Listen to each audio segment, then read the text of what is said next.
wassalamu ala Rasulillah Sayyidina Muhammad ibn Abdullah wa ala alihi wa ashabihi mawalah wa la hawla wa la quwwata illa billah amma ba'd. Bapak Ibu sekalian yang insya Allah nantiasa selalu dalam lindungan Allah Subhanahu wa Ta'ala. Amin. Sama keluarga selalu sehat insya Allah. Amin. Amin. Hari ini kita akan melanjutkan pembahasan tentang fawaidul ikhtilaf fil qiraatis sahihah. Beberapa poin sebenarnya sudah kita bahas, tapi tidak apa-apa, kita mulai sedikit dari awalnya saja. Beberapa faedah atau kegunaan perbedaan pendapat tentang qiraat yang sahih atau bacaan yang benar. Kriteria benar di sini maksudnya adalah qiraat yang sanadnya sampai ke Rasulullah Shallallahu Alaihi Wasallam. Ada perbedaan pendapat di kalangan para ulama ahli qiraat, para imamnya terutama sekali. Nah, yang pertama kegunaan perbedaan ini adalah ad-dalalah ala hifdzi kitabillahi min at-tabdili wat-tahrif ma'a kaunihi ala hadhil awjuhil katsirah. Ini kegunaan yang pertama, perbedaan pendapat tentang bacaan yang sahih, bacaan Al-Quran yang sahih. Yang pertama adalah menunjukkan terpeliharanya kitab Allah, yaitu Al-Quran, dari perubahan dan penyimpangan.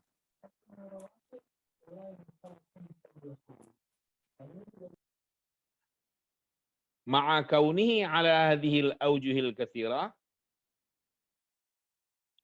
Padahal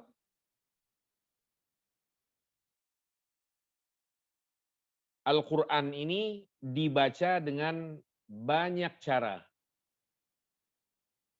Itu maksudnya. Ma'a kaunihi ala hadhil awjuhil katsirah. Padahal kitabullah ini dibaca dengan beberapa atau banyak cara, beberapa segi cara bacanya. Walau banyak cara membacanya, tetapi substansinya tidak hilang. Tidak lalu dengan itu terjadi penyimpangan. Hanya karena terjadinya perbedaan cara membaca. Karena sekali lagi, semua cara baca ini terbilang sahih secara agama karena memang bersumber dari Rasulullah Muhammad sallallahu alaihi wasallam. Paling sedikit kita katakan, paling tidak kita katakan sanadnya, yaitu jalur periwayatannya, bersambung hingga ke Rasulullah sallallahu alaihi wasallam. Jadi aman. Terpelihara kitab Allah, Al-Quranul Karim ini dari perubahan dan penyimpangan atau penyelewengan. Walaupun dibaca dengan banyak cara. Yang kedua, kegunaannya adalah at-takhfifu 'anil ummah wa tashilul qiraati 'alaiha. Meringankan umat dan memudahkannya dalam membaca Al-Quran itu. Karena masing-masing umat, maksudnya masing-masing wilayah, masing-masing daerah, negara, negeri, itu punya lahjah atau dialek atau apa namanya ini, kecenderungan lidah yang berbeda satu sama lainnya. Kecenderungan lidah, kelenturannya dalam membaca, itu terjadi perbedaan antara satu negara dengan negara lain.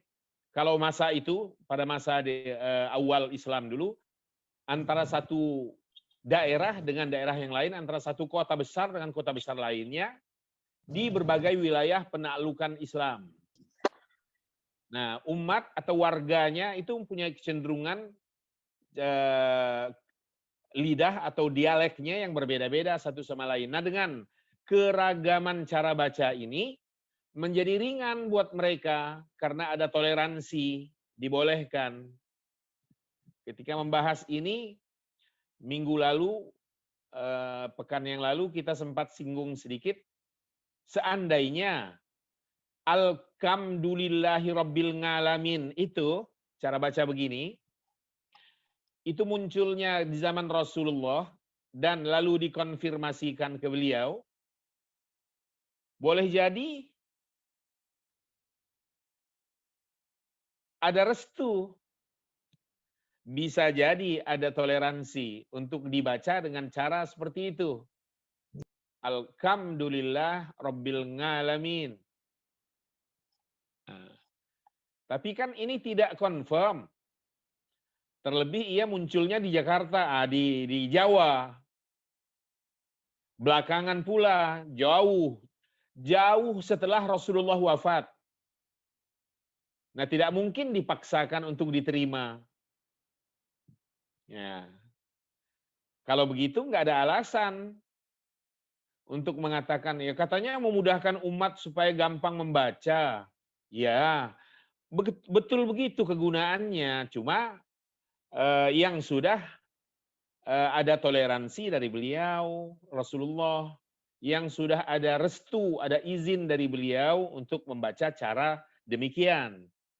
Sejauh tidak ada restu, tidak pernah dikonfirmasikan ke beliau, bukan cuma dari Jawa, dari semua negeri di muka bumi ini, yang muncul belakangan cara bacanya, nggak boleh. Tidak dibenarkan sama sekali. Tidak dibenarkan sama sekali. Termasuk langgamnya sekalipun. Maka cara-cara baca beberapa waktu lalu yang sempat heboh membaca Al-Quran dengan langgam Jawa gitu-gitu, nggak boleh. Walau hanya langgam. Lagunya nggak boleh. Tidak boleh cara itu. Itu cara-cara yang nggak benar itu ya. Pada masa siapa Menteri Agama waktu itu, Lukman Hakim. Itu nggak boleh, Bapak Ibu sekalian. Walaupun diklaim tajwidnya kan benar, walaupun tajwidnya benar. Bahkan dari mana bisa mengatakan tajwidnya benar, sementara langgamnya begitu? Kadang-kadang keblinger juga sih kadang-kadang. Menganggap diri paling benar, lalu mentoleransi, membenarkan cara baca atau lagu semacam begitu. Malah ada kecenderungan waktu itu akan dilombakan dalam skala nasional. Langgam daerah per daerah. Jadi Minang dengan langgam Minangnya, Banjar dengan langgam Banjarnya, Madura dengan langgam Maduranya. Waduh, kalau ini seandainya terrealisasi rencana busuk ini, rusak.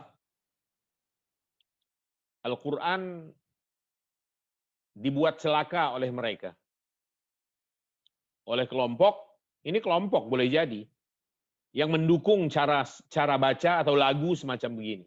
Jadi baik cara baca maupun lagunya, itu tidak boleh diada-adakan, dibuat-buat. Karena Rasulullah SAW juga mengingatkan kita agar membaca Al-Quran itu seperti langgam Arab. Ya, bagaimana imam-imam Masjid Nabawi, imam-imam Masjid Al-Haram membaca Al-Quran, nah semacam itulah langgamnya. Kalau juga masih belum jelas begitu, masih ada pertanyaan, bagaimana sih langgam Arab itu seperti apa begitu? Seperti yang selama ini kita dengar dari Masjidil Haram. Seperti yang selama sepanjang sejarah kita dengar dari Masjid Nabawi. Seperti itu namanya langgam Arab. Nah, jadi baik langgam maupun cara baca terhadap kata demi kata Al-Quran, itu tidak boleh sembrono, diada-adakan tidak boleh. Walau atas nama meringankan umat sekalipun. Meringankan umat pada poin 2 di sini cukup hanya berhenti pada qiraat yang benar. Ya, yang memang sudah dikenalkan oleh para imam, para tokoh qiraat yang sanadnya atau jalur periwayatannya mentok hingga ke Rasulullah Muhammad SAW. Di luar itu tidak boleh. Kita lihat poin yang ketiga. Kegunaan perbedaan cara baca terhadap Al-Quranul Karim. Ini menunjukkan kemukjizatan Al-Quran dalam hal ringkasnya kalimat atau kata yang ada. Atau ringkasnya redaksinya. Ijaz itu ringkas. Kemukjizatan Al-Quran dalam hal ringkasnya redaksi Al-Quran. Maksudnya ringkas di situ, kata tidak berubah. Tetapi karena cara membacanya berbeda, akhirnya muncul makna yang panjang. Makna di dalamnya itu padat, tanpa perlu harus merubah kata. Hanya merubah cara baca saja. Kita lihat di sini.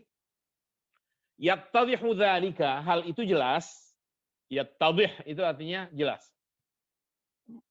Harokatnya dot mestinya di bawah, bukan yattadahu. Yattadhihu dzalika, yang demikian itu jelas, fi anna kulla qiraatin, dalam hal bahwa setiap qiraat itu tadullu ala hukmin syar'iyyin, menunjukkan hukum syar'i, hukum agama tertentu, duna takraril lafzi, tanpa perlu pengulangan kata. Seperti yang kemarin kita jelaskan.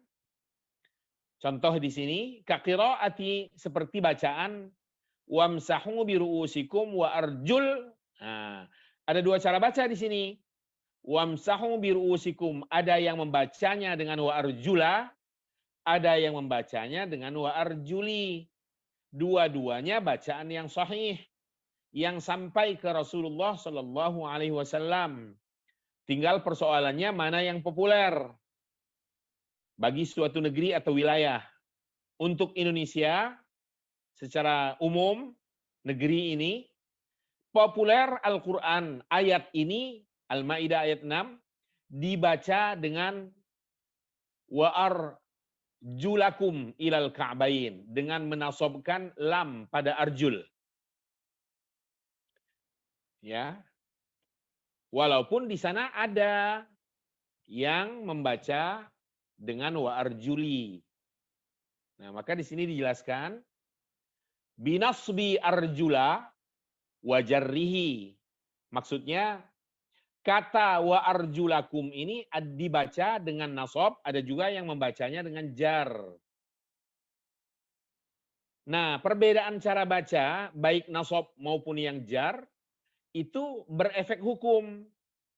Artinya akan lahir hukum yang berbeda tentang berwudu saat kita membasuh atau saat kita sampai pada anggota badan yang disebut kaki.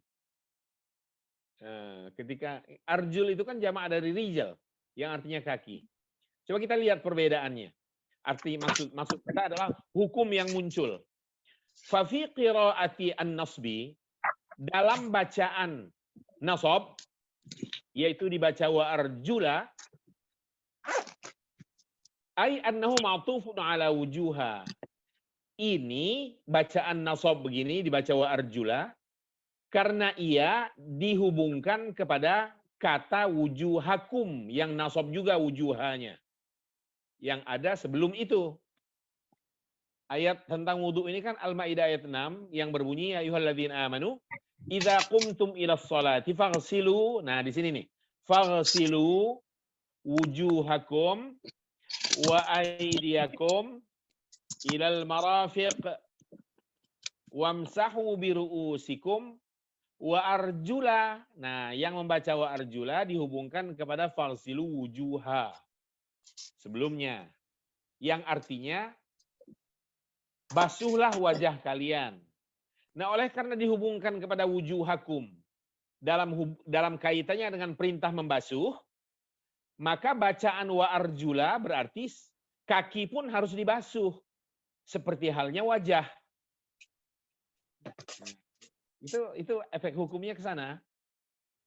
Maka lanjutannya bayanun li hukmi ghuslir rijal. Menjelaskan hukum membasuh kaki. Bahwa kaki itu harus dibasuh. Dibasuh artinya disentuh dengan tangan. Jangan asal selonjor begitu aja di bawah keran. Dibasuh. Seperti muka kita sentuh dengan kedua tangan. Saat kita sedang berwudu. Saat kita memulai wudu. Kita kan tidak lalu membiarkan wajah kita diguyur oleh air keran begitu aja tanpa disentuh. Dan tidak juga membiarkan, kalau itu pakai gayung, membiarkan air dari gayung itu mengguyur wajah, tapi wajahnya nggak disentuh, nggak begitu. Disentuh tangan kita, telapak tangan kita ini mengitari seluruh wajah. Seperti itu kaki. Untuk bacaan wa arjulakum. Bagaimana dengan bacaan jar? Kita lihat. Wa fi qiraatil jarri, dan dalam bacaan jar, yaitu dibaca ru'usi, annahu ma'tufun ala ru'usikum. Ini karena dihubungkan kepada kata ru'usikum sebelumnya. Terlihat sekarang di atas itu, wamsahu bi ru'usikum, lihat dua baris ke atas. Wamsahu bi ru'usikum. Wamsahu berarti perintah untuk mengusap. Dan usaplah kepala kalian. Nah, yang membaca wa arjuli dihubungkan tuh, diatofkan ke ru'usi.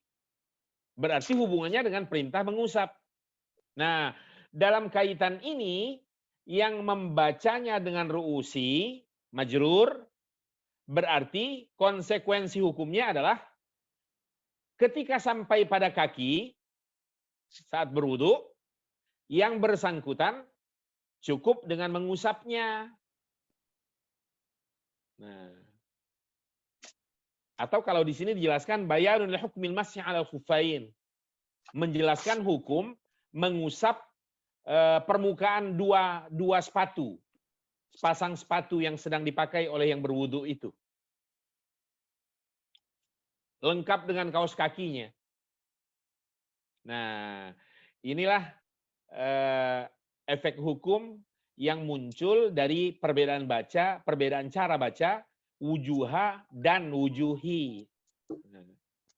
Nah, ini menunjukkan kemukjizatan Al-Quran. Ini hadza min ma'anil i'jaz. Ini adalah sebahagian dari makna kemukjizatan dalam Al-Quran, yaitu kata cukup satu, tapi karena perbedaan cara baca muncul efek hukum yang berbeda, muncul penjelasan hukum yang berbeda. Oke. Yang keempat, kegunaan dari perbedaan cara baca ini adalah bayanu ma yakunu mujmalan fi qiraatin ukhra. Menjelaskan sesuatu yang bersifat global atau garis besar. Mujmal itu artinya global, belum rinci.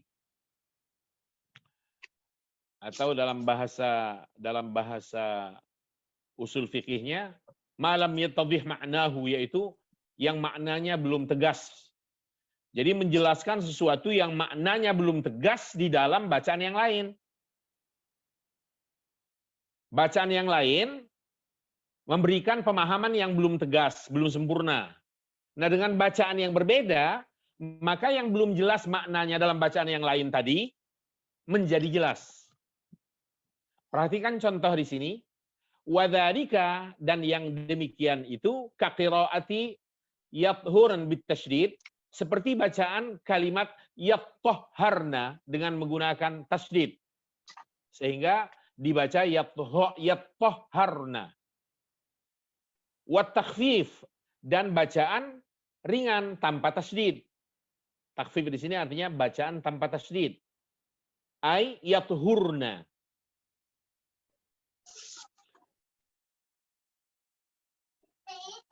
Fi qaulihi ta'ala, dalam firman Allah Subhanahu wa taala, wala taqrabuhunna hatta yathurna. Dan janganlah kalian mendekati mereka, para istri kalian, jangan dekati mereka, tanda kutip, hatta yathharna. Nah, yang membaca hatta yathurna, dan itu yang populer, dijelaskan maksudnya oleh bacaan yang bertasydid, yathharna. Kalau merujuk ke Al-Quran yang beredar di Indonesia, bacaannya tanpa tasydid. Wala taqrabuhunna hatta yathurn. Nah, bacaan yang tanpa tasydid ini, makna di dalamnya itu dijelaskan oleh bacaan yang bertasydid. Yathharna. Nah, maka di sini dijelaskan, faqira'atut tasydid, bacaan yang bertasydid, yaitu yathharna, bayanun, merupakan penjelasan, limakna, bagi makna, qira'atut takhfif, bagi makna bacaan yang tanpa tasydid, indal jumhur, menurut para mayoritas ulama, menurut kalangan jumhur, di kalangan jumhur. Maksudnya begini, kalau di kalangan jumhur, bacaan yang populer itu adalah yathurna, tanpa tasydid, begitu ya. Tapi ada bacaan yang bertasydid, dan bacaan ini benar. Sanadnya sampai ke Rasulullah SAW. Nah, bacaan menurut kalangan jumhur tanpa tasydid tadi, yaitu yathurna, dijelaskan maknanya oleh bacaan yathharna yang bertasydid. Memang makna apa yang muncul? Apa efeknya? Nah, kita lihat. Mohon yang suaranya masih itu di close aja suaranya supaya suara cucu nggak muncul. Oke. Ay annal haidha, maksudnya adalah bahwa wanita yang sedang menstruasi, istri yang tengah menstruasi atau yang dalam keadaan mens, la yahillu wat'uha li zawjiha, tidak halal bagi suaminya untuk mendekatinya, untuk bersebadan dengannya, bituhri minal haid, hanya dengan suci dari haid, hanya dengan aibin qita'id dam, hanya dengan putusnya aliran darahnya, artinya tidak lagi mengalir, tidak ada lagi darah, tidak halal, tetap tidak halal sebatas itu.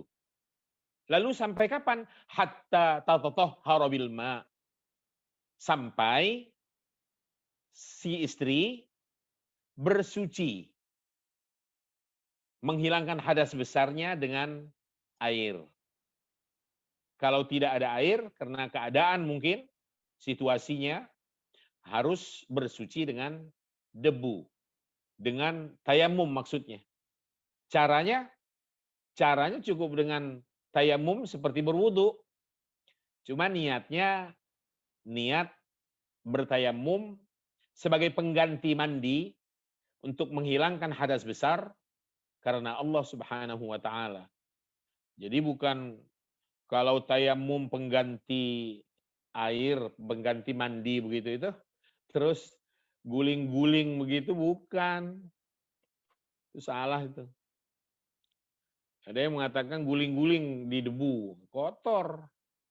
Nggak begitu caranya, dan itu nggak memahami ajaran namanya. Jadi tayamum pengganti mandi hadas besar itu sama dengan praktek tayamum pengganti wudhu. Yang membedakannya adalah niatnya. Kalau pengganti wudhu ya niatnya tayamum menghilangkan hadas kecil sebagai pengganti wudhu karena Allah Subhanahu wa taala. Tapi kalau tayamum pengganti mandi untuk menghilangkan hadas besar, maka niatnya adalah berniat tayamum, sengaja berniat tayamum sebagai pengganti mandi untuk menghilangkan hadas besar karena Allah Subhanahu wa taala.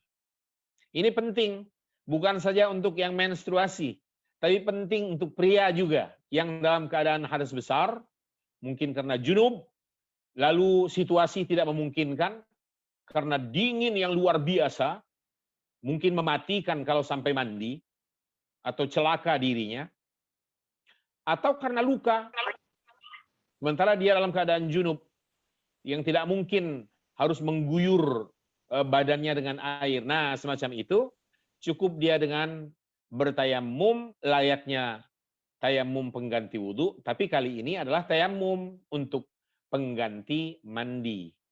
Untuk niatan menghilangkan hadas besar karena Allah Subhanahu wa taala. Selanjutnya, Bapak Ibu sekalian, masih poin yang keempat ini lanjutannya. Wa kama fi qaulihi ta'ala. Dan sebagaimana di dalam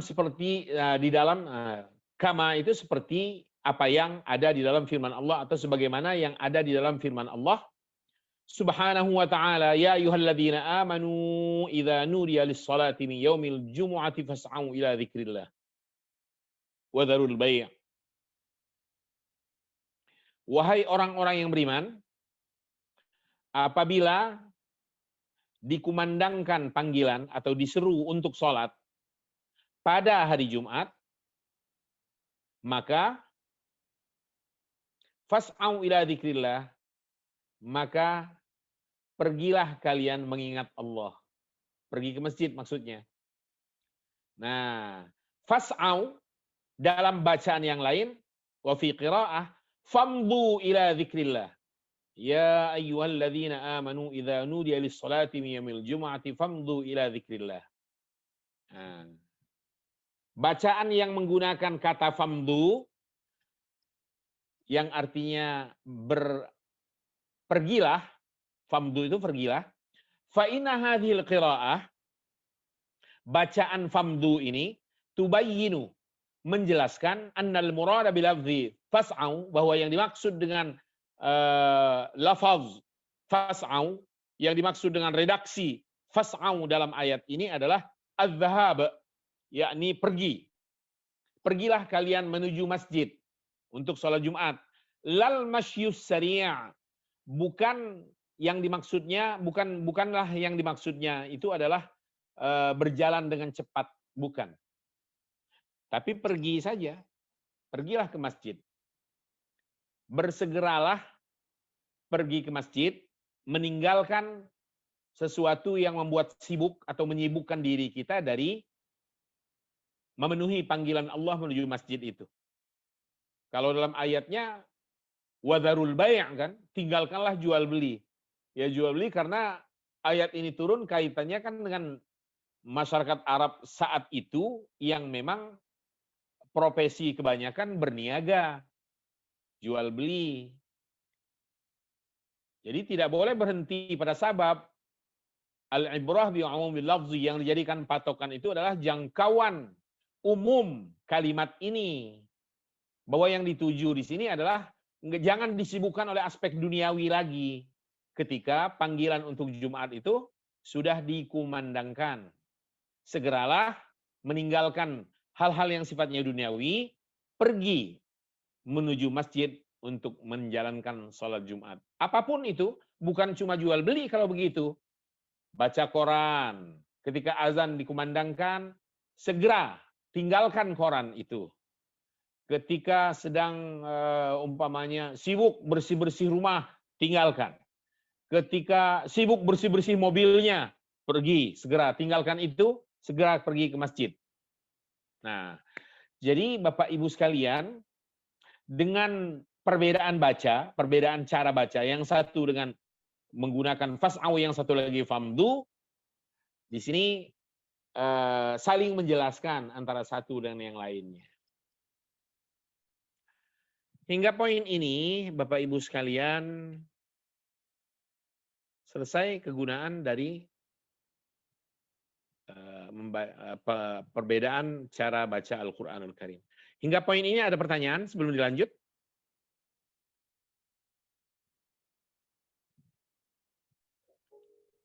Ustadz, mau tanya Ustadz, Ya, silahkan. kalau yang diterangin Bapak tadi, perbedaan cara membaca ya Pak.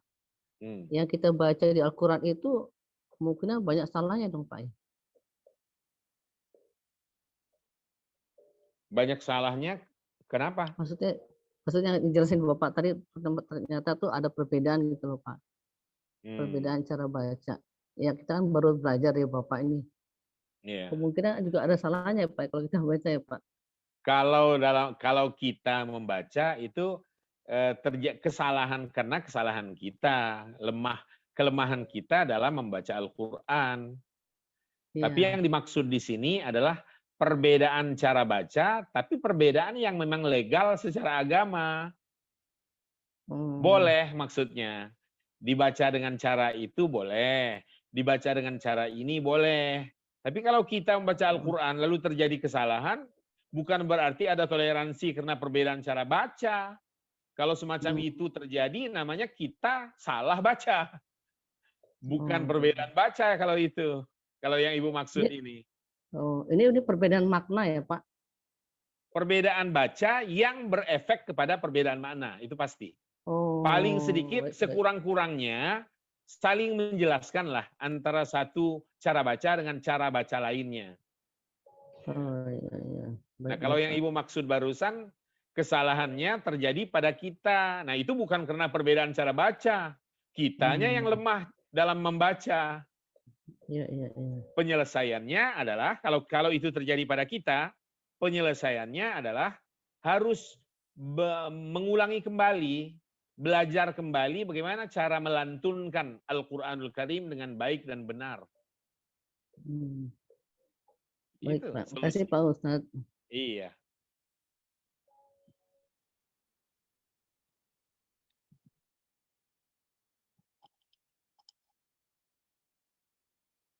Gimana yang lain? Kalau tidak, kita lanjut.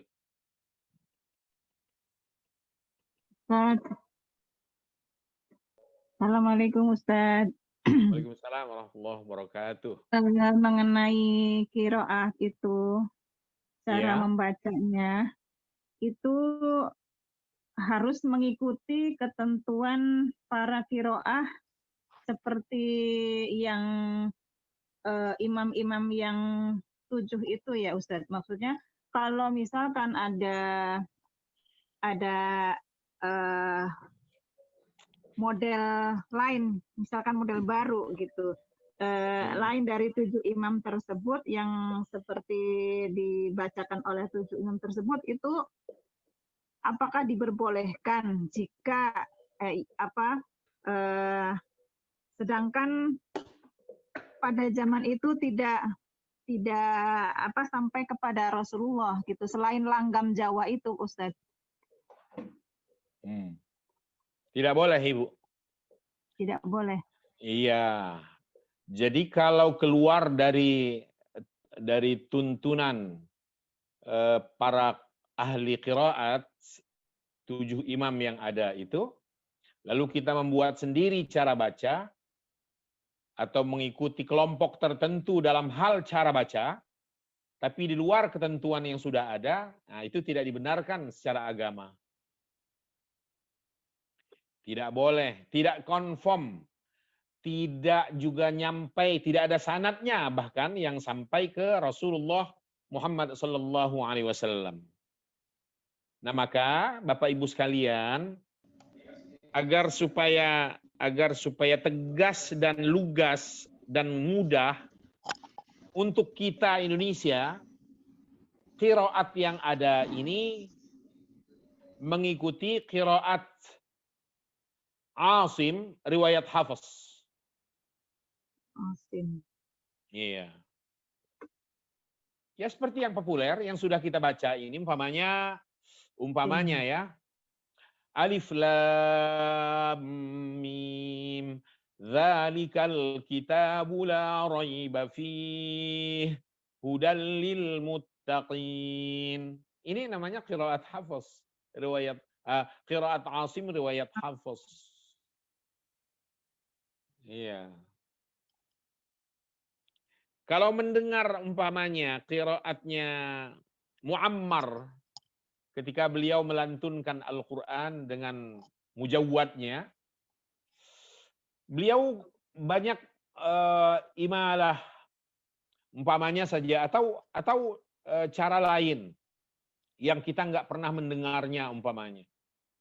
Nah, boleh jadi karena keilmuan beliau ada di situ dan mengacu kepada qiraat yang 7.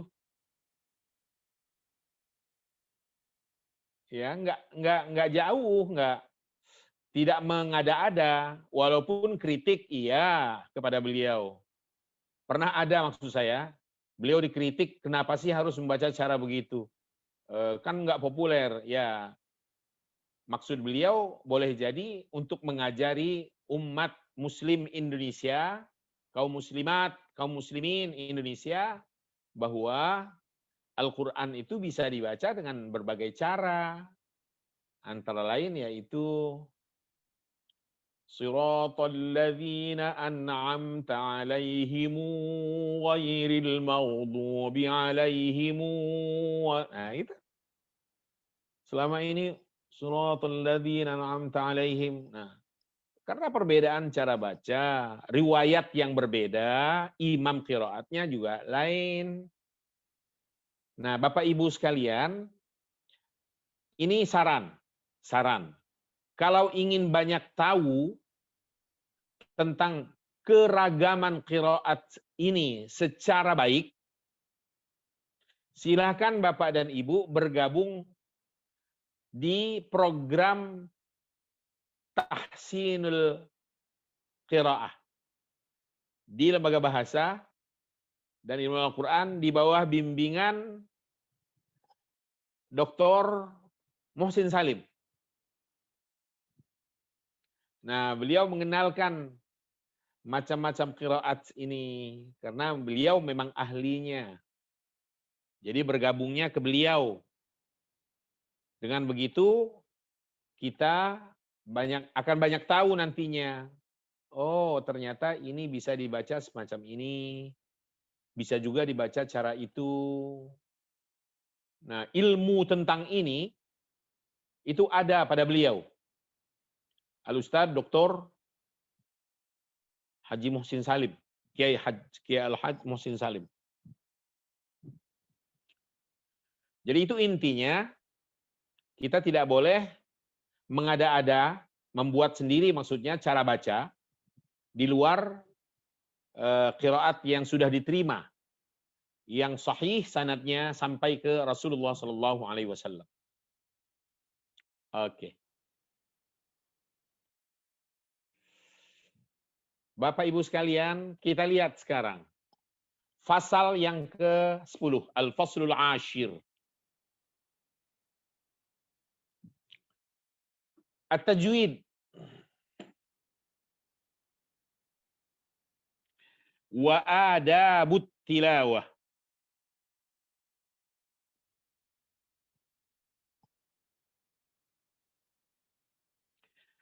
Kata at-tajwid sendiri secara bahasa Indonesianya apa?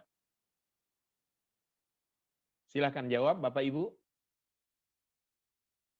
Baca yang benar. Apa? Cara baca Tanda yang baca. benar.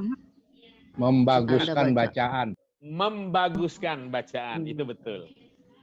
menjadikan bagus bacaan Al-Quran. Itu at-tajwid secara bahasa. Ya, menjadikan bagus. Jawwada yujawwidu tajwidan. Menjadikan bagus atau membaguskan bacaan. Wa adabut tilawah, dan etika tilawah. Etika membaca. Yang pertama dulu. Al-alif tajwidul Quran. Membaguskan bacaan Al-Quran. Walil ulama'i qadiman wa hadithan inayatun bitilawatil Qur'ani hatta yakuna nutqu sahihan. Para ulama klasik dan kontemporer, tempo dulu dan modern, sama itu. Qadiman itu masa lalu, tempo duelwe, hadisannya ini zaman sekarang, zaman belakangan, zaman modern. Kita juga boleh membahasakannya dengan para ulama klasik dan kontemporer memiliki perhatian. Li-nya memiliki. Jadi begitu cara menterjemah. Lil ulama, para ulama memiliki. Li, saya mempunyai. Laka, kamu mempunyai. Lil ummah, umat memiliki. Gitu. Ini juga lil ulama. Para ulama, teruskan dulu, qadiman wa hadithan. Klasik dan kontemporer, mempunyai inayatun, perhatian.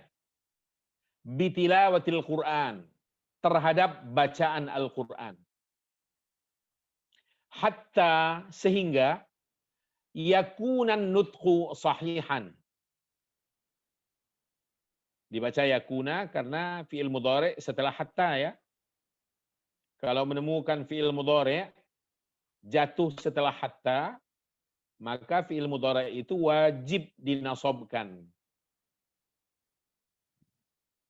Wajib. Tanda nasobnya tergantung. Kalau memang dia tunggal begini, mufrad, tanda nasobnya fathah. Kalau dia musanna, hadfun nun, hatta yakuna, begitu. Kalau jamak, hadfun nun juga, karena termasuk al-af'alul khamsah, termasuk fi'il yang 5. Tanda nasabnya adalah hadfun nun. Kalau ini kata kerja mudhari yang belum bersambung dengan apa-apa, masih murni. Maka tanda nasabnya fathah. Oke, balik lagi. Para ulama klasik dan kontemporer memiliki perhatian terhadap bacaan Al-Quran. Sehingga yakunan nutqu sahihan. Pengucapannya menjadi benar. Pengucapan Al-Quran, pengucapan ayat-ayatnya, kata demi katanya benar. Wa yu'rafu hadza 'indahum, hal ini di kalangan mereka, indahum di kalangan mereka, yu'rafu dikenal, cara menerjemahkan gitu.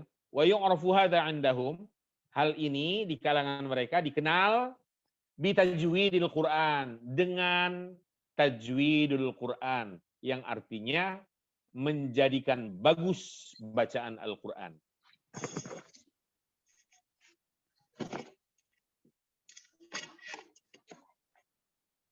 Wa allafa jama'atun minhum hadzal majala. Segolongan mereka atau sekelompok mereka, sekelompok dari mereka. Mereka siapa? Para ulama tadi. Para ulama klasik dan modern atau kontemporer ini, sekelompok dari mereka telah menyusun, allafa yu'allifu, menyusun hadzal majal, bidang keilmuan ini. Al-majal bidang. Bidang keilmuan. Keilmuan apa? Tajwid. Mereka telah menyusun. Segolongan mereka, sekelompok dari mereka para ulama telah menyusun disiplin ilmu ini. Hadzal majal, boleh juga terjemahkan disiplin ilmu ini. Lahu qawaiduhu, yang memiliki kaidah-kaidah tersendiri. Lahu qawaiduhu, memiliki kaidah-kaidahnya tersendiri. Allati ta'tamidu ala, yang bertumpu pada, yang bersandar pada ikhrajil huruf, mengeluarkan huruf, min makharijiha, dari tempat keluarnya huruf itu, ma'a mura'ati, sambil memperhatikan, dengan memperhatikan, ma'a mura'ati, dengan memperhatikan, silati kulli harfin, hubungan setiap huruf, hubungan masing-masing huruf, bima qablahu, dengan huruf sebelumnya, wa ma ba'dah, dan huruf sesudahnya, fi kaifiyatil ada, dalam cara mengucapkannya, fi kaifiyatil ada, dalam hal cara mengucapkannya.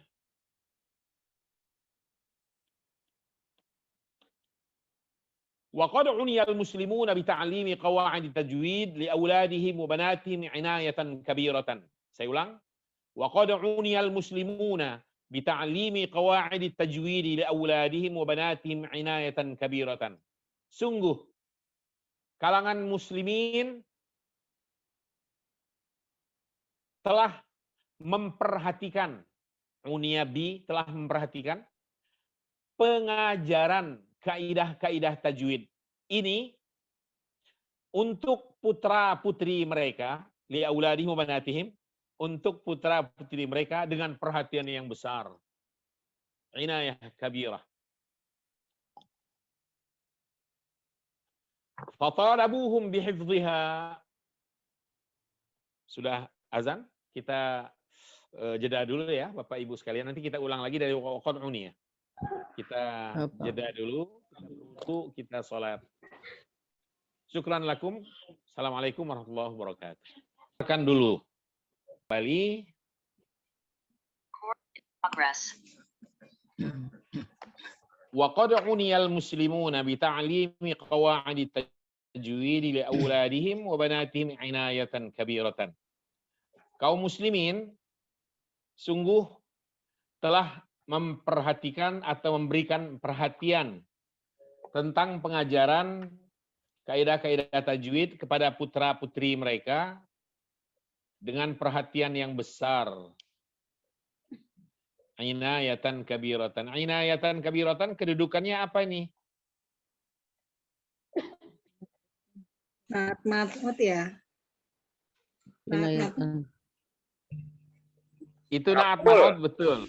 Tapi bahwa sebelum kita bilang dia naat ma'ud, dia sebagai apa? Maf'ul. Maf'ul mutlak, Ustaz. Maf'ul mutlak. Betul sekali. Karena dia masdar yang berakar pada kata kerja yang mendahuluinya, yaitu unia. Jadi maf'ul mutlak, betul sekali. Maf'ul mutlak. Jadi kaum muslimin telah memberikan perhatian tentang pengajaran kaidah tajwid ini kepada putra-putri mereka dengan perhatian besar. Fatalabuhum bihifdhiha ala zuhuri qulubihim. Maka mereka meminta, kalangan muslim meminta mereka, putra-putrinya maksudnya, bihifdhiha, untuk menghafalkannya, ala zuhuri qulubihim, di luar kepala. Ini istilah ini. Ala zuhuri qulubihim, di luar kepala. Menghafalkannya di luar kepala. Illa annal ahamma minal hifzi, hanya saja, illa anna itu hanya saja, al ahamma minal hifzi, yang lebih penting daripada menghafal, atau daripada menghafalkan, itu adalah al-muhakatu wal mumarasah. Meniru dan berlatih. Al-muhakat artinya menirukan. Meniru wal mumarasah dan berlatih. Dan terus berlatih. Mumarasah.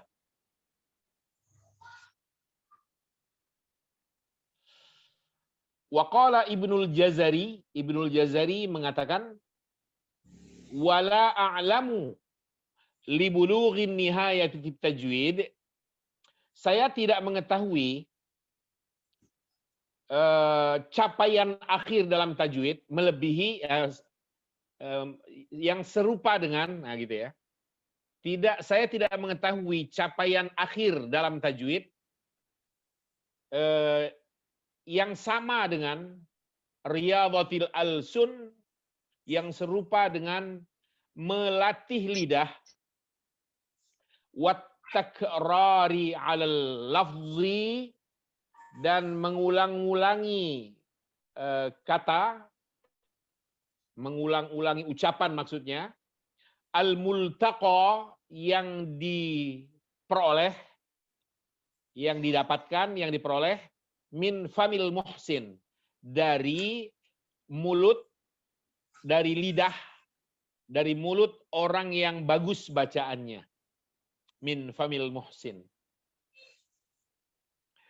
Jadi tajwid sebatas teori itu nggak begitu penting sebenarnya menurut komentar di sini ini. Yang paling penting itu adalah kemampuan kita untuk meniru dan terus berlatih. Siapa yang kita tiru? Orang yang bagus ucapannya, yang lidahnya itu fasih dalam melafalkan kata, orang yang baik bacaannya. Itu yang kita tiru dan terus berlatih, melatih lidah kita sendiri. Itu jauh lebih penting ketimbang sekedar menghafalkan kaidah-kaidah tajwid. Iya, itu kan teori bahwa izhar itu adalah bla bla bla bla, membacanya dengan terang. Apabila ada huruf ini bertemu dengan huruf itu dalam keadaan sukun umpamanya. Apabila ada nun mati apalagi bertemu dengan huruf-huruf izhar, maka harus dibaca terang. Man amana. Ikhfa adalah begini hurufnya. Itu teori. Bagus, tapi ada yang lebih bagus. Yang lebih bagus itu adalah meniru dan terus melatih lidah kita untuk mengucapkan kalimat-kalimat Al-Quran atau huruf-huruf Al-Quran sesuai makhrajnya dengan baik. Yang kita tiru adalah orang yang fasih ucapannya atau lidahnya dalam melafalkan kalimat-kalimat Al-Quran. Maka Bapak Ibu sekalian, rukun dalam talaqi begini ini, itu harus musafahah. Musafahah itu artinya tatap muka. Tatap muka, si murid melihat langsung lidah atau mulut gurunya saat gurunya mengucapkan suatu huruf atau suatu kata. Nah, baru oleh si murid ditirukannya. Itu rukun. Rukun apa? Rukun dalam belajar membaca. Atau dalam memperbaiki bacaan Al-Quran, rukunnya itu. Yaitu musyafahah, tatap muka dengan guru. Hari gini, nggak cukup dengan video. Nggak cukup sebenarnya. Harus berguru. Walaupun orang mengatakan, tapi kan sekarang udah zaman canggih.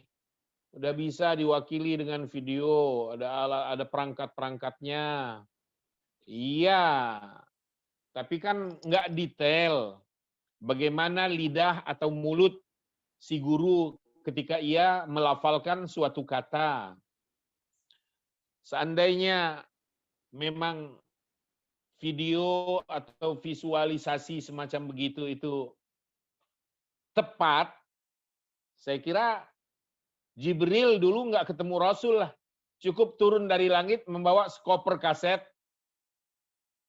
sama perangkat-perangkatnya, wahai Muhammad, begini cara makainya. Pakai headset, silahkan dipraktekkan. Soal akinya nanti kita turunkan dari langit, kira-kira gitu.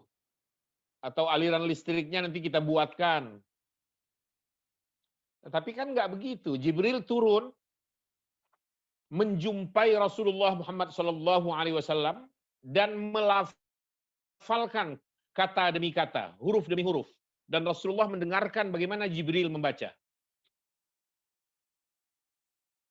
Dan lalu Rasulullah menirukannya. Nah, cara begini nih seharusnya. Maka anak-anak kita, cucu-cucu kita, kalau kita, mohon maaf, kalau kita tidak berkesanggupan untuk membimbing mereka secara langsung, mentransformasikan cara baca begini ini, baca Al-Quran maksud saya, kepada mereka langsung, ya silahkan datangkan guru ke rumah atau antar mereka ke majelis Al-Quran. Gitu. Dalam kondisi normal. Sekarang kan pandemi, semua keadaan darurat. Dalam keadaan normal, ya ada TPA. Apa TPA ya? Taman Pembacaan, Pengajian. Taman Pendidikan Al-Quran. Taman Pendidikan Al-Quran. Asal jangan tempat pembuangan akhir aja.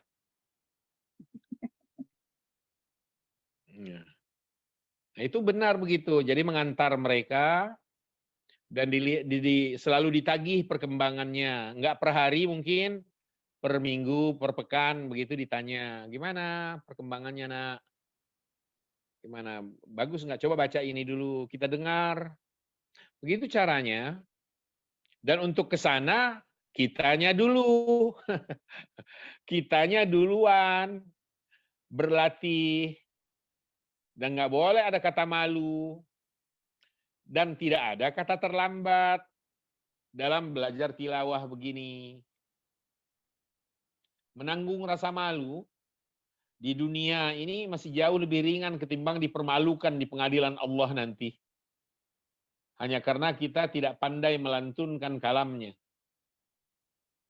Padahal segala fasilitas ada. Tinggal maunya. Apa? Adakah ketergugahan hati dan kemauan untuk dapat melatih diri, melatih cara mengucapkan huruf demi huruf sehingga bagus. Dan itu perlu waktu memang, nggak cukup sebulan 2 bulan, harus rutin. Maka juga Bapak Ibu sekalian, selama kita lockdown begini ini, ya, berlatihlah membaca, jangan sekedar asal lewat begitu saja Al-Quran. Berlatih cara mengucapkannya yang baik dan benar, dengan memperhatikan bagaimana qori membaca. Ya, sekarang kan sudah bukan hal yang sulit. Mendownload bacaan Al-Quran sudah mudah sekarang. Dan saya punya bermacam-macam qori. Kalau memang diperlukan, dan lagunya, bacaan-bacaannya, bacaan yang murattal sekalipun ada semuanya. Lengkap 30 juz, bahkan lengkap dengan tafsirannya, bahkan lengkap dengan i'rab-i'rabnya. Semuanya ada. Ada semuanya. Tinggal mau apa enggak, itu aja membukanya dan berlatih untuk itu. Oke. Ya. Boleh itu, boleh. Boleh apa? Boleh dengerin itu bacaan sama irobnya sekalian, Ustaz. Oh gitu. Iya. Nanti dikirim. Makasih, Ustaz. Ke siapa? Melalui Pak Noviar, boleh ya? Boleh ke, ya boleh atau Pak Tarjani. Itu aja Ustaz ya. Boleh Pak Nafir ketua kelas. Pak Noviar, Pak Tarjani bisa. Oke. Makasih Ustaz. Iya. Saya lengkap itu. Cuma pernah hilang. Dan itu sedih sekali saya. Sampai saya lacak sana sini. Akhirnya ketemu. Pak Ustadz, Iya. boleh nanya nggak Pak Ustadz? Silakan Pak Noviar. Itu tadi perbedaan kiroah itu kan diperbolehkan karena untuk menggampangkan umat per wilayah. Gitu Iya. kan. Nah, yang saya maksudkan tadi misalnya dicontohkan fas'au ala zikrillah sama di kita ini kan gitu. Kemudian ada yang Pak Ustadz bilang apa fadamu itu perbedaan artinya ada nggak sih Pak Ustadz sebenarnya? Satu itu. Nah, kemudian yang soal mutohirun ada yang pakai tasdid sama yang nggak pakai tasdid, kata Pak Ustadz, kalau nggak saya salah tangkap, kemungkinan artinya sama. Ya kan Pak Ustadz? Nah, kalau kita belajar BAQ aja nih, itu misalnya kalau alima nggak pakai tasdid sama alama pakai tasdid itu udah jauh banget bedanya. Nah, maksud saya kalau misalnya mungkin ustadz-ustadz yang biasa sekolah ke Mesir atau kemana, mungkin dia punya Quran yang dari apa mungkin beda sama yang kita punya sekarang ini barangkali gitu ya Pak Ustadz ya. Iya. Nah, kalau kayak gitu ada Quran yang kayak gitu tentu misalnya kalau di Indonesia kan kita mungkin semua Quran sama lah. Nah, cuman perbedaannya tadi kalau kita tadi yang bilang Alhamdulillahirabbil alamin itu kan sesuatu yang sebenarnya tidak diperbolehkan walaupun itu udah jadi budaya tapi kan harus dibenarkan ya Pak Ustadz yang kayak gitu Pak Ustadz. Iya. Harus dibenarkan kan? Nah, itu kan sesuatu yang apa ya yang nggak gampang gitu. Nah, yang terakhir Pak Ustadz, saya punya temen dia pensiunan eselon 2 di Pemda DKI. Dia bilang sama saya gini, Pak Dokter, kok saya kalau baca Quran cuman bahasa Latinnya aja. Nah, udah pensiunan umur 60-an Pak Ustadz. Baca Qurannya itu gimana caranya Pak Ustadz ya? Saya waktu itu udah menawarkan diri. Bapak kalau mau, ayo kalau supaya Bapak nggak malu, saya datengin guru kalau Bapak mau. Tapi mungkin ya itu tadi kata Pak Ustadz, mungkin dianya malu apa ketemu saya sekali nggak terus saja. Nah, saya ada rencana yang tadi Pak Ustadz bilang, kita mendatangkan guru karena ternyata Pak Ustadz seumur-umur kita gini ternyata ada kawan kita yang belum bisa, mungkin Iqra aja masih kalah sama cucunya kali. Jadi apalagi baca Quran. Jadi dia bacanya cuman bagaimana caranya Pak Ustadz. Mungkin Pak Ustadz punya pengalaman nggak? Bagaimana caranya kita menghimbau atau memotivasi dia supaya mau belajar. Kita datangkan guru gitu loh. Supaya dia nggak malu gimana? Kan tadi Pak Ustadz bilang mungkin malunya. Iya. Gimana Pak Ustadz? Punya pengalaman nggak Pak Ustadz? Kira-kira gitu aja pertanyaan Pak Ustadz. Baik, itu dari yang terakhir dulu ya. Itu memang dominan harus timbul dari dirinya. Oh, dominan. Iya, andil kita sedikit sekali untuk sedikit memberikan pengaruh, memotivasi dia, ya sesekali ya, tapi pada akhirnya dominan gerak dari dirinya sendiri. Kalau enggak, susah juga. Nah, cuma satu hal, untuk usia seperti kita begini ini, ya 60 ke atas, iya, walaupun berat, tapi percayalah bahwa seberapa kita bisa menjangkau kemampuan kita, seberapa kita bisa mengejar ketertinggalan kita walau tidak sempurna seperti ketika kita muda atau ketika seperti dibandingkan dengan kawan-kawan yang lain. Nah, semampu kita insya Allah itu punya makna, punya nilai yang luar biasa di sisi Allah Subhanahu wa Ta'ala. Jadi nggak boleh menyerah sebelum berupaya, sebelum berjuang.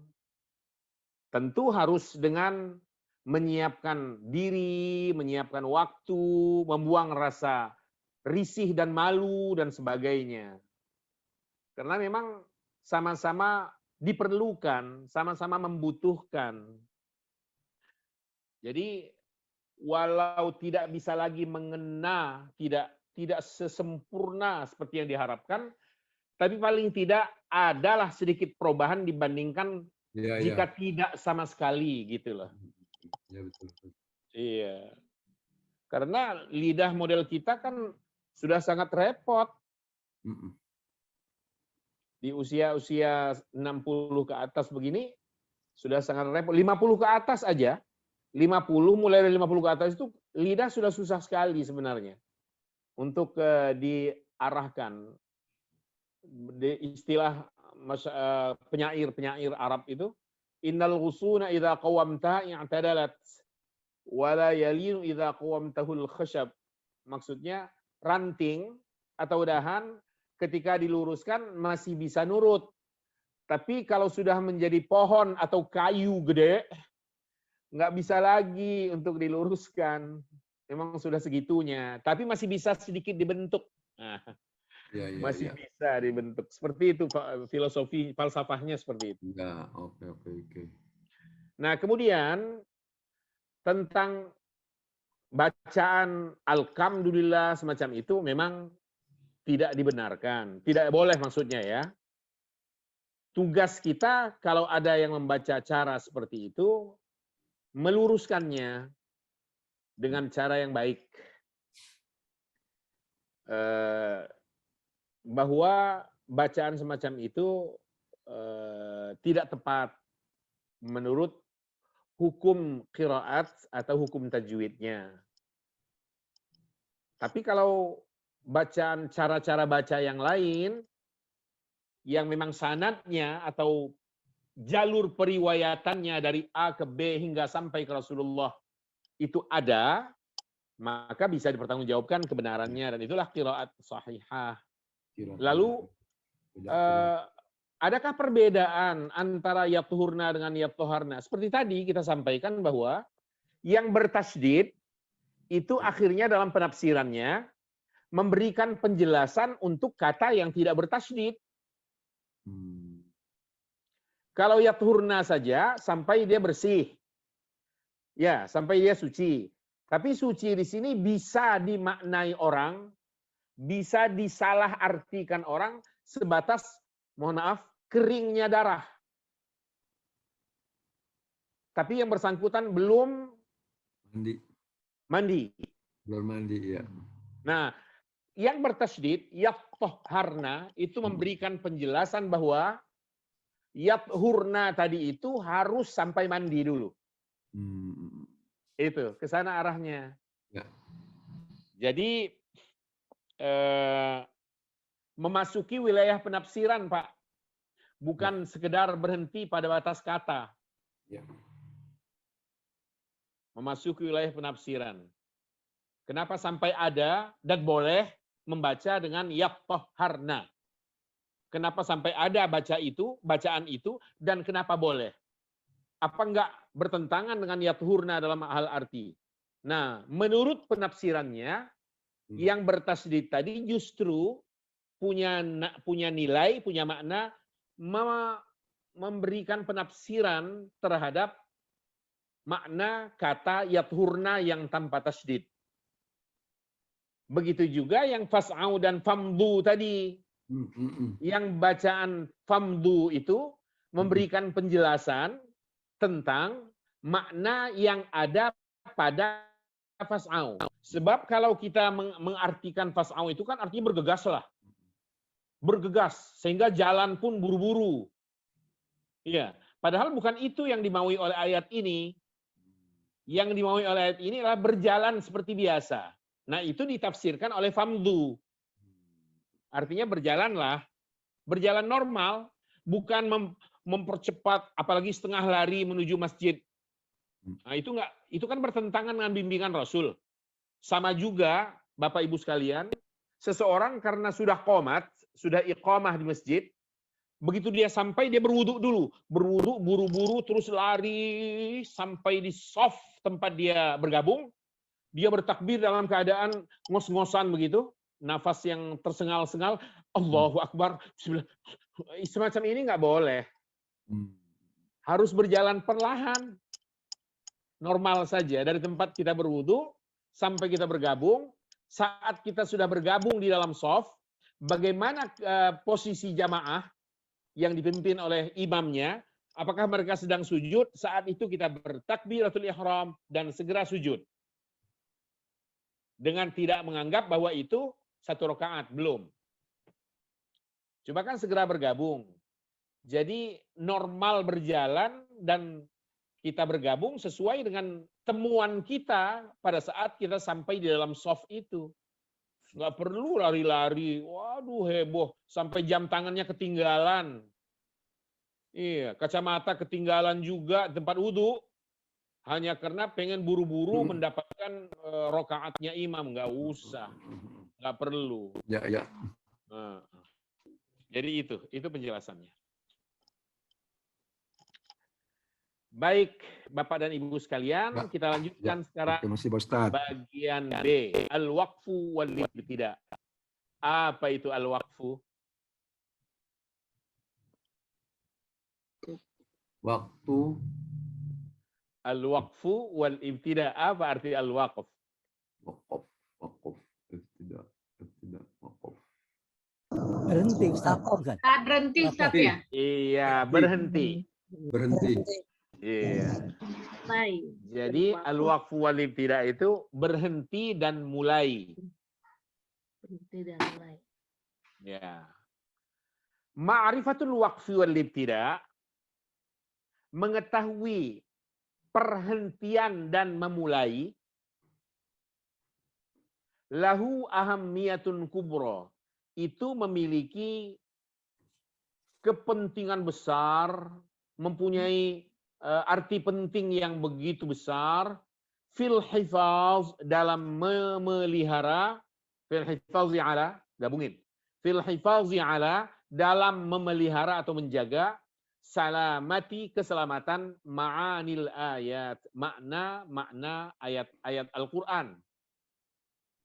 Wa fi ijtinabil wuqu'i fil khata', dan mempunyai arti penting juga, arti yang besar juga, dalam hal menjauhkan terjadinya kesalahan.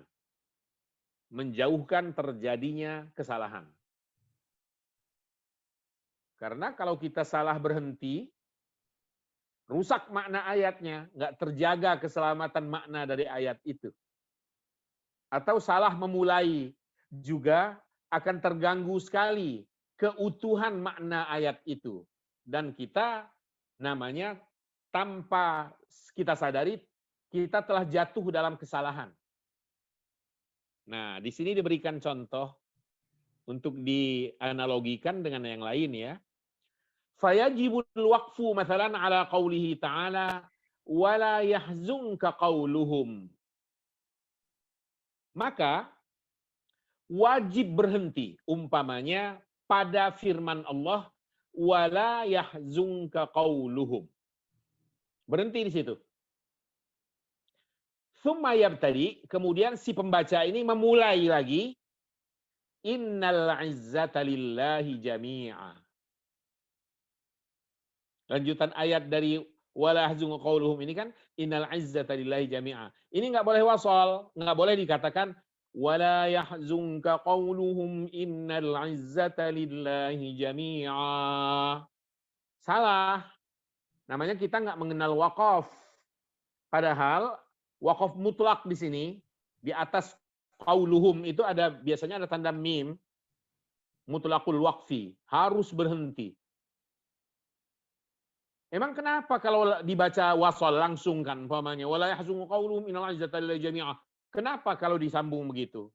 Di sini diberikan alasan li'annahu, karena idza wusila, apabila dibaca langsung, disambung bacaannya, auhama hadza, ini akan memberikan penafsiran akan menimbulkan pemahaman annalladzi yuhzinuhum, bahwa yang membuat mereka sedih huwa qauluhum, adalah ucapan mereka innal izzata lillahi jami'a, bahwa sesungguhnya kemuliaan itu milik Allah seluruhnya. Walaysa kadzalik, padahal tidak seperti itu keadaannya. Kita ambil lagi contoh firman Allah di dalam surah Yasin, nada yang sama, fala yahzunka qauluhum inna na'lamu ma yusirruna wa ma yu'linun, itu ya. Fala yahzunka qauluhum, maka janganlah yahzunka qauluhum, ucapan mereka itu membuatmu sedih. Fala yahzunka qauluhum inna na'lamu ma yusirrun, sesungguhnya kami mengetahui apa yang mereka rahasiakan, wa ma yu'linun, dan apa yang mereka nyatakan. Nah, padahal inna na'lamu ma yusirruna wa ma yu'linun dalam surah Yasin ini kan bukan ucapan mereka. Ini adalah firman Allah yang terpisah dari fala yahzunka qauluhum, terpisah. Maka nggak boleh wasal, harus berhenti. Dan dalam surah Yasin ini juga ada wakaf mutlaknya di situ. Intinya sampai poin ini Bapak, Ibu sekalian, rambu-rambu baca Al-Quran yang sudah ada dituangkan di dalam ayat-ayat Al-Quran itu supaya dipatuhi.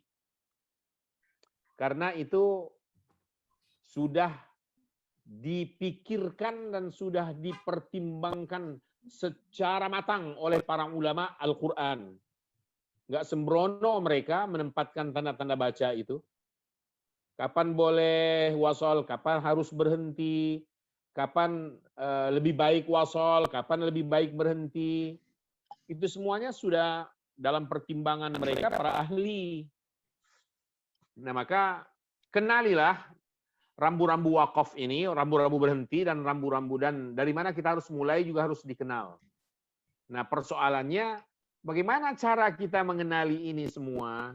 Jawabannya, selain berpatokan pada rambu-rambu yang sudah ada, keterbiasaan kita membaca Al-Quran, sering kalinya kita melantunkan kalam Allah, insya Allah itu punya andil besar sekali dalam mengarahkan lidah kita bahwa kita harus berhenti di sini.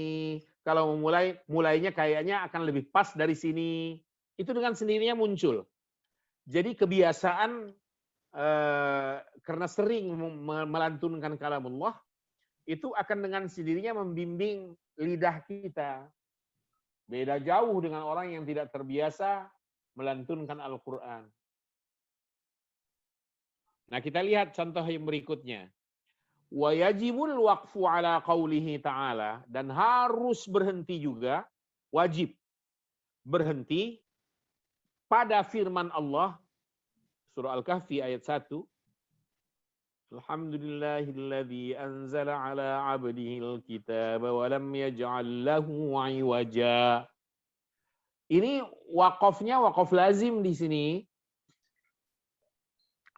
Tsumma yabtadi, kemudian si pembaca memulai setelah itu ayat berikutnya, qayyiman liyunzira ba'san syadidan min ladun wa yubashshiral mu'minin, dan seterusnya. Kenapa nggak boleh diwasal? Li'annahu, karena idza wusila, apabila kedua ayat ini diwasal, iwajan ayat yang pertama, qayyiman pangkal dari ayat kedua ini disambungkan, auhama, maka akan memberikan penafsiran yang salah, anna qawlahu qayyiman, bahwa firman Allah qayyiman itu na'tun, menjadi na'at secara tata bahasa, liqaulihi iwaja, bagi firman Allah iwaja. Atau kalaupun tidak naat bagi iwajannya, ada dua naat yang bertumpu pada satu, yaitu Al-Quran. Walaysa kadzalik, padahal tidak demikian. Idzil iwaju la yakunu qayyiman. Karena yang bengkok itu tidak lalu menjadi lurus. Coba perhatikan firman-Nya. Firman Allah dalam ayat ini. Alhamdulillah, segala puji milik Allah. Alladzi, yang anzala ala abdihi, yang telah menurunkan kepada hambanya yaitu Muhammad SAW al-kitab, Al-Quranul Karim, walam yaj'al lahu iwaja, dan tidak menjadikan Al-Quran itu iwajan, sesuatu yang bengkok, yang tidak lurus kandungannya, yang tidak beres maknanya. Itu iwajan. Allah tidak jadikan begitu.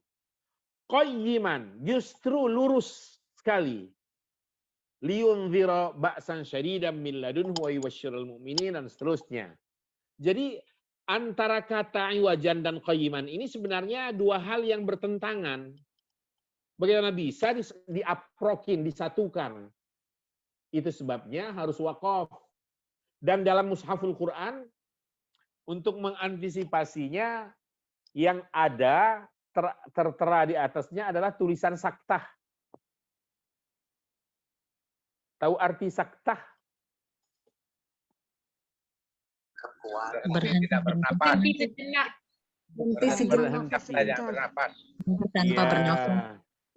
Berhenti sejenak tanpa harus bernafas. Jadi begini prakteknya. Kalau tujuannya supaya wasal sebenarnya. Tujuannya untuk mereka yang wasal, maka ada saktah. Alhamdulillahilladzi anzala ala 'abdihil kitaba wa lam yaj'al lahu 'iwaja qayyiman liyunzira ba'san syadida. Itu saya menggunakan saktah. Sejenak berhenti di atas iwaja barusan, tapi saya tidak bernafas karena saya segera akan menyambung dengan qayyiman, tanpa nafas dan cepat. Maka tadi berhenti sejenak, jangan lama-lama. Kalau lama-lama perlu ambulans. Sementara rumah sakit penuh semua, COVID. Jadi berhentinya sekedar.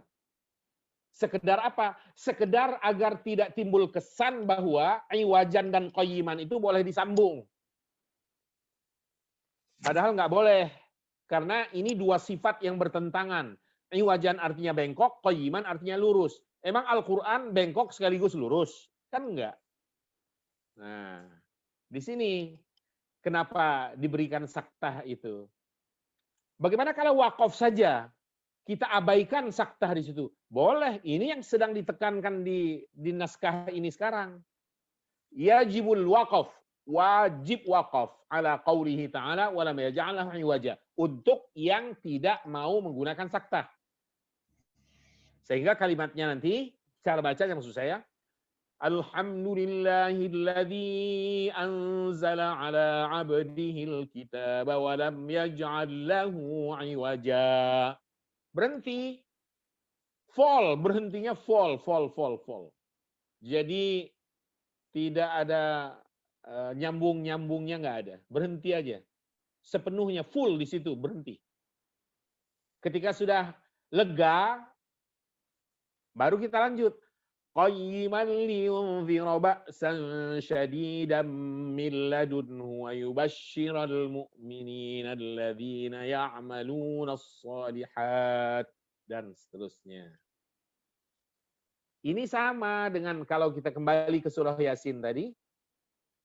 Bagaimana yang ada saktahnya dalam surah Yasin? Coba ingatkan. Apa ayatnya?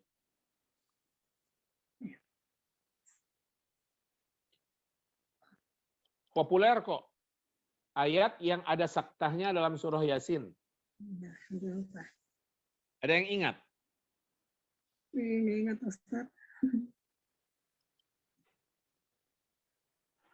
Qalu ya wailana, di situ ya. Ya qalu ya walana. Qalu ya wailana man ba'atsana min marqadina. Saktah kan di situ? Hadza ma wa'ada ar-Rahman wa sadaqal mursalun. Gitu ya ayatnya ya. Ada saktah di situ. Sekarang saktahnya kita abaikan. Kita berhenti waqaf lazim di situ umpamanya. Qalu ya wailana man ba'atsana min marqadina. Berhenti. Bernafas, lega. Setelah lega bernafas baru lanjut.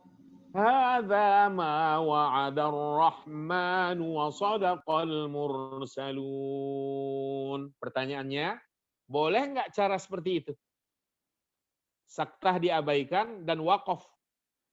Bernafas lagi, lega selega-leganya. Boleh? Saya tanya. Boleh.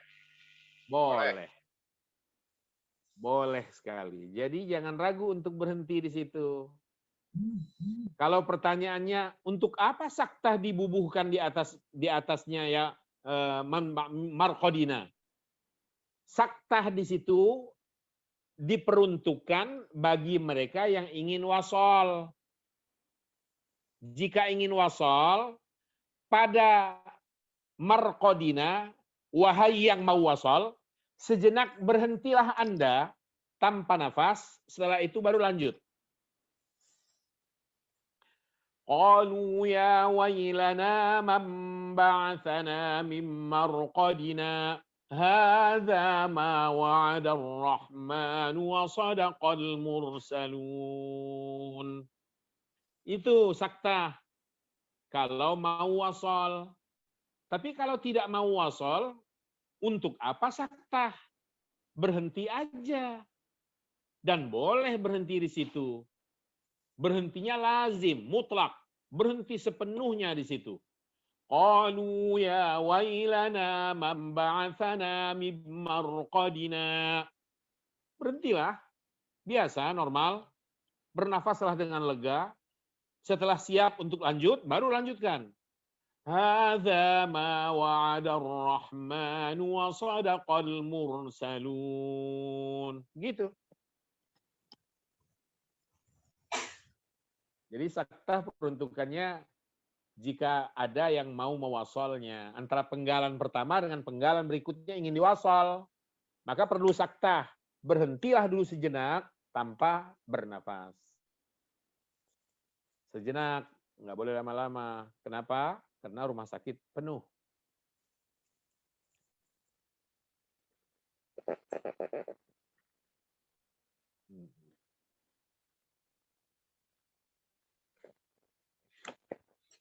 Pak Ustadz, boleh nanya Pak Ustadz? Oh iya, silakan Pak. Silakan. Ini wakaf itu sebenarnya hukumnya apa sih Pak Ustadz? Soalnya gini, saya setiap minggu masih belajar tajwid tasin sama guru, sama rombongan lah ya, sama-sama pensiun. Cuman saya perhatikan, kan kita udah belajar di Qur'annya ada yang seperti Pak Ustadz bilang, kalau ada mim itu mestinya kan berhenti. Kalau ada tulis lam alif itu nggak boleh berhenti. Nah ini guru saya tuh kadang-kadang nggak ngikutin kayak gitu. Terus kalau saya tanya sebenarnya hukumnya gimana sih? Nah dia ngejawabnya nggak begitu jelas gitu. Padahal kan udah jelas itu. Terus kadang-kadang bilang gini Pak Ustadz, kalau lam alif itu kan kita nggak boleh berhenti, harus nyambung. Tapi kalau napas kita pas di situ habis, kita berhenti aja nggak apa-apa, tapi kita ulang lagi terus langsung nyambung. Nah kalau kayak gitu saya bisa menerima. Tapi kalau yang mim, yang udah pasti mim nggak boleh berhenti, harus berhenti. Tapi ini lanjut, ini kan bagaimana sih sebenarnya hukumnya gitu loh Pak Ustadz? Karena saya lagi belajar, saya pengen negor guru kan nggak enak. Iya. Kalau ada tulisan waqaf lazim, yaitu mim atau zai atau waqaf mutlak atau mim, maka hukumnya wajib.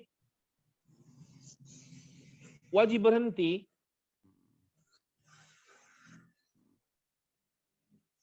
Kenapa harus berhenti atau wajib berhenti? Karena kalau diwasal akan timbul makna yang salah terhadap ayat Al-Quran yang sedang dibaca itu. Akan lahir penafsiran yang salah atau makna yang berbeda. Jika wasal, maka harus berhenti. Nah, cuma wakaf itu ada yang mutlak, ada yang boleh atau sebaiknya berhenti. Ya. Kalau sebaiknya berhenti nggak ada masalah. Ya, ya. Ada tulisan qaf lam ya al-waqfu aula, itu berhenti bagus, lebih bagus. Tapi artinya wasal pun jadi. Ya. Ada juga shad lam ya, artinya al-waslu aula. Artinya di wasal itu terus. lebih baik terus. Betul. Ya. Tapi kalau mim itu kan jelas harus berhenti kan? Harus berhenti. Kalau mim, betul. Iya. Dan berarti Harus saya boleh ngasih tahu gurunya kalau dia masih lanjut kalau gitu. Iya. Makasih Pak Ustadz. Iya. Ustadz, tanya satu Ustadz. Silakan. Oh iya, makasih Ustadz. Melanjutkan tadi pertanyaan masih mengganjal di saya. Yang tadi Pak Noviar bilang yang bacaan ngalamin itu loh Ustadz. Kenapa? Pengalaman ibu keluarga gitu loh. Ada saudara yang beliau itu kalau sholat mau mengimamin, tapi bacaannya itu ya seperti begitu, bacaannya belum lurus gitu loh. Kalau menurut kita sih belum ini ya. Tapi ada sih anak atau ponakan yang bacaannya lebih ini, tapi beliau nggak mau ngalah, tetap dia yang mau jadi imam. Kalau saya berpendapat, saya tidak mau ngikutin beliau, yang berimam ke beliau. Itu salah nggak saya Ustadz? Dan gimana kalau yang misalnya masih tetap ikut, padahal udah tahu itu salah, ikut tetap bareng imam sama beliau, itu gimana hukumnya kita itu, orang yang ikut itu gitu maksudnya? Pertama, kalau pertanyaan Ibu, salahkah kalau mufaraqah, artinya tidak mau ikut? Iya. Berjamaah dengan dia. Jawabannya tidak salah. Tidak salah. Iya. Kalau pertanyaannya, salahkah orang yang tetap ngikut? Tidak salah. Yang salah, di situ ada dua. Yang pertama, orang yang menunjuk dia sebagai imam. Yang kedua, kesalahan ada pada diri orang itu. Kenapa tidak menyadari kalau dirinya lemah untuk menjadi imam?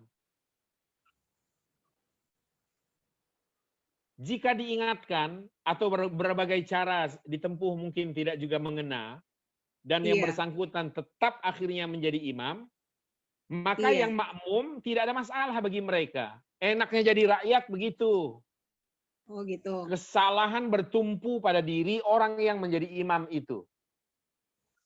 Oh iya. Iya, dia yang bertanggung jawab. Segala dosanya bertanggung jawab dia, karena dia yang menghafalkannya. Bahkan, saking hebohnya masalah ini, segala kekurang sempurnaan makmum di belakangnya dalam pelaksanaan ibadah sholat, itu dibebankan kepada pundak dia. Ada makmum yang kurang fasih bacaannya, kembali ke dia. Ada makmum yang kurang sempurna sujudnya, kembali ke dia. Selain kawan-kawan di sampingnya juga ikut saling mengisi, saling menyempurnakan.